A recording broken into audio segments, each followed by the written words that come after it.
Hello everyone and welcome to another Exhale episode here on Finding What Works. Today we're going to be going through some reflection exercises based on the conversation we had last week all about food and mood. In that episode, nutritional therapist Laura Bryan mentioned that an important step when it comes to eating for mood is reflecting on your current habits. So with that in mind, we've got 5 prompts here to go through to help you do just that. Make sure you have a pen and paper handy. And the first prompt we have here is, how do you currently start your day and how does it make you feel? Something we talked about in our conversation last week was just how easy it can be to be caught up in the day-to-day and not take time first thing in the morning to nourish ourselves. Making breakfast can be a really lovely, mindful moment.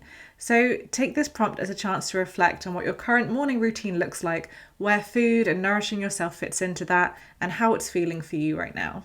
And also if there's anything here you'd like to change. The second prompt we have is, where do you notice moments of joy when it comes to food?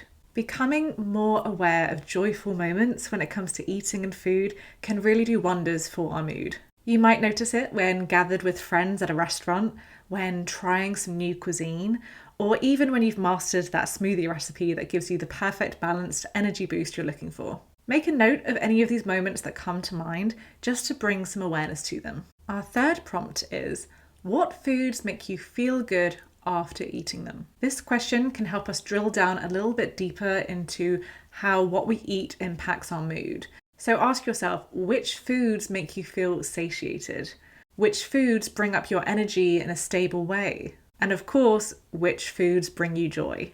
On the flip side of this, our next prompt is, what foods or drinks don't make you feel good? In our conversation last week, we mentioned things like caffeine, alcohol, and also foods that can bring up our blood sugar levels and drop them really quickly. You may also find it helpful to keep a food and mood diary where you note down what you're eating day to day and how your mood is on those days, when you're feeling good, when you're feeling less good, and seeing if you can spot any patterns according to your mood and what you're eating. And our final prompt here is, would you like more variety in your diet?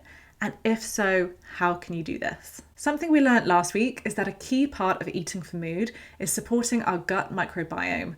And something that can help with this is having a really varied diet. So looking at what you eat day to day, are you happy with the variety there? Or do you feel a little bit stuck in a rut? And if you do want more variety, what small steps can you take to start doing this? If you're looking for a little bit of inspiration here, make sure you listen back to last week's conversation where we go through some foods that can be especially helpful for this. I really hope these reflections were helpful. Please do let us know how you got on over on social media.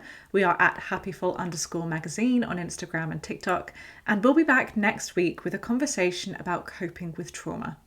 Until then, please take care.